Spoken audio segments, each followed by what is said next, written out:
Hola, ¿qué tal? Sean ustedes bienvenidos. Mi nombre es Rolando Alfonso Sánchez Brambila y en esta ocasión me va a tocar presentar ante ustedes el material que corresponde a la sexta sesión de la asignatura de Filosofía. Un tema muy interesante que consiste y se denomina Planteamientos filosóficos sobre el hombre. Es una exposición de cómo diferentes filósofos y pensadores han ido teniendo sus propias concepciones del hombre a través del tiempo.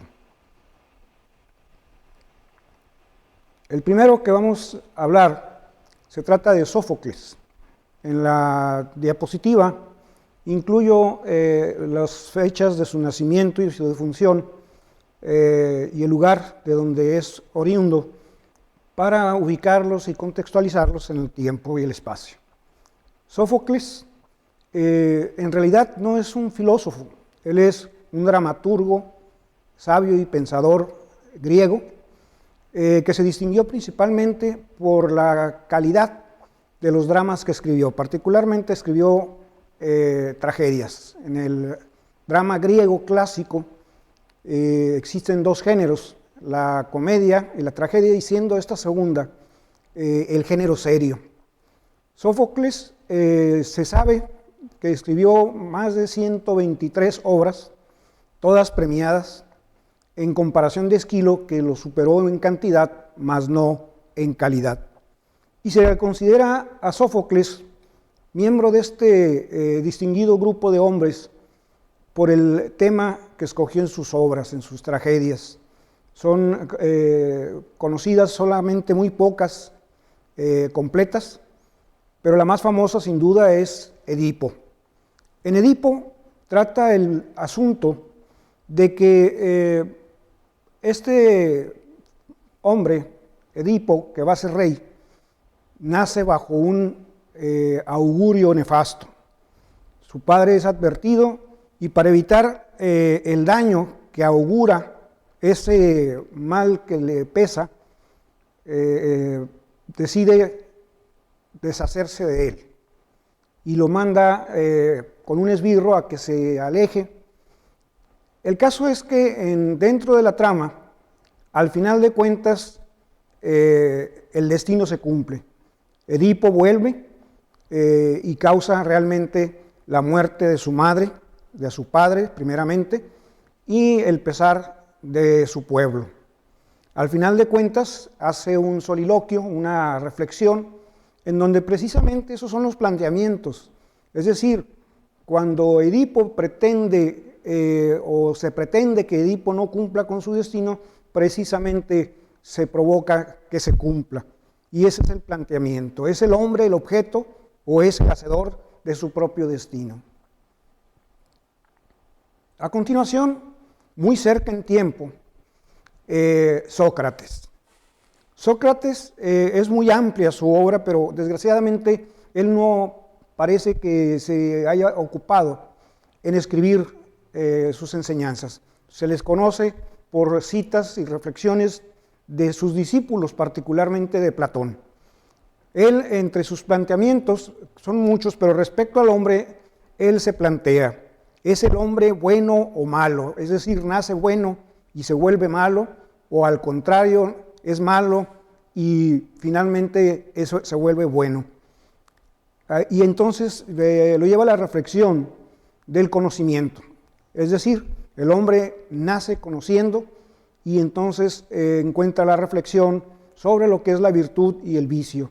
Siendo primero el vicio, ese exceso por la autocomplacencia, por gozar del placer, al grado de perder la fuerza de voluntad que lo lleva a la ignorancia. Es decir, la ignorancia es la causa de la maldad del hombre, en tanto que por el contrario, la virtud es precisamente el desarrollo de facultades físicas, mentales y espirituales a partir de la fuerza de voluntad. Y es entonces que la virtud conduce al hombre al bien. Finalmente, Sócrates hace una reflexión y dice que el conocimiento se encuentra dentro del alma del hombre mismo, mas no en su razón, y entonces para llegar a la virtud tiene que aprender a sustraer ese conocimiento de su propia alma, que para los griegos es la psique. Y entonces menciona esa frase célebre inscrita en su liceo: conócete primero a ti mismo.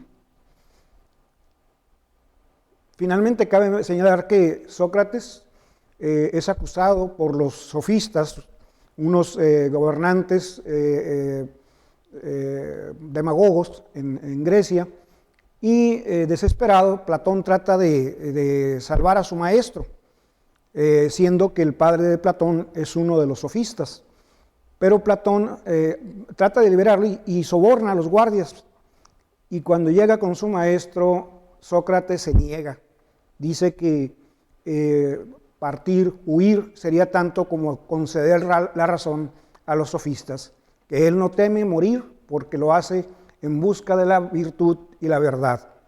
Dice finalmente: no basta con saber del bien, hay que ser bueno. Posteriormente tenemos a San Agustín de Hipona. San Agustín es un hombre, nació en Tagaste y va a morir en 430 en Hipona, ambas situadas al norte de África, hijo de un patricio, y los patricios eran la clase aristocrática y gobernante de Roma. También su nombre es Patricio, y lo educa bajo los términos clásicos todavía romanos. Muy joven, él marcha al liceo a estudiar elocuencia, gramática y retórica. Posteriormente, cuando llega su pubertad, como era la tradición cristiana, su madre es cristiana, Mónica, quien va a llegar a ser Santa Mónica, siguiendo la tradición judeocristiana, lo presenta ante las Sagradas Escrituras, y San Agustín se frustra, rechaza esto porque se le ha educado dentro de los términos de la filosofía romana, y le reclama a su madre, le dice: ¿cómo pretendes que yo aprenda esto por la fe, sin razón, cerrando los ojos, cuando se me ha enseñado a pensar, a razonar desde niño, ¿no? Él tiene un rompimiento, viaja a varios lugares buscando ese conocimiento, esa razón.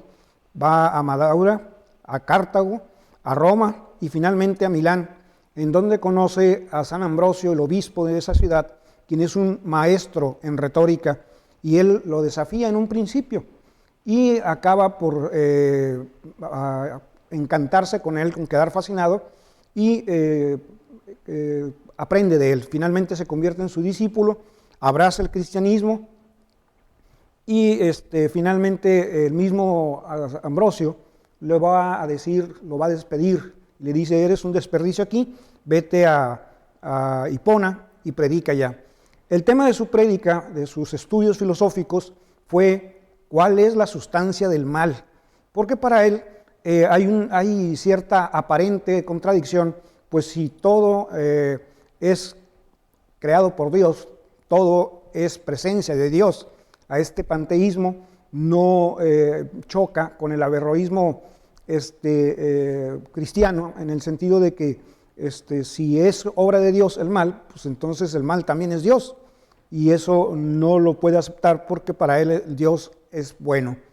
Y estudia ese problema, y al final de su vida, poco antes de morir, encuentra la solución. Y dice muy fácil, siguiendo como si siguiera principios físicos, dice muy fácil: si el frío es ausencia de calor y la oscuridad la falta de luz, simplemente el mal no es otra cosa que la ausencia de Dios. Posteriormente, ya casi 800 años de distancia, tenemos a Santo Tomás de Aquino. Nació en Rocaseca en 1224 y murió en Fosanova en 1274. Él estudia y se ocupa del problema de cuál es la correcta verdad, y su teoría se llama precisamente la teoría de la doble verdad. Para él, ya en 1224, en la Baja Edad Media, ya no existe ese repudio por el pensamiento filosófico clásico romano o grecolatino, Y entonces el problema de él es ¿cuál es la verdad? ¿La verdad de la revelación o la verdad de la filosofía, del razonamiento, de la razón? Y se ocupa de este pensamiento, de este problema, el resto de su existencia y de manera semejante encuentra que la verdad no puede entrar en contradicción porque toda verdad es de origen divino. Y entonces concluye que lo que sucede es que los asuntos sobrenaturales deben ser resueltos mediante la revelación, en tanto que los problemas naturales mediante la razón. Por último, hasta esta etapa, vamos a hablar de Thomas Hobbes. Para él se ocupa de la justificación de la autoridad y del poder del monarca y de la prescindibilidad del individuo común. Es decir, ¿qué justifica al monarca y qué importancia tiene el ciudadano común? Él es acusado, es el primero que sostiene una justificación a la autoridad no basada en el principio del derecho divino, no basado en la autoridad de Dios. Por esto es acusado de ateo, apóstata, y es perseguido. Finalmente, él huye de Inglaterra, su natal Inglaterra, y publica un libro, una obra de índole política que se conoce como el Leviatán. Ahí él dice que debe haber un monarca porque es necesario que haya una cabeza. Dice que el Estado es como un monstruo gigante donde todos somos células de esa criatura y como tal todo animal debe tener una sola cabeza, una sola parte pensante, en tanto que todos los demás deben contribuir a esa cabeza porque es el elemento vital del Estado y fuera del Estado no es posible alcanzar la felicidad. Él habla de la felicidad como la posibilidad de prosperar. Finalmente, dice que el individuo común es prescindible, puede ser sustituido, puede ser eliminado. Bien, por hoy es cuanto vamos a hablar, cuanto vamos a ver, esperando que en la próxima sesión veamos el pensamiento o las concepciones de otros pensadores más contemporáneos. Por hoy les agradezco su atención y nos veremos muy pronto. Muchas gracias.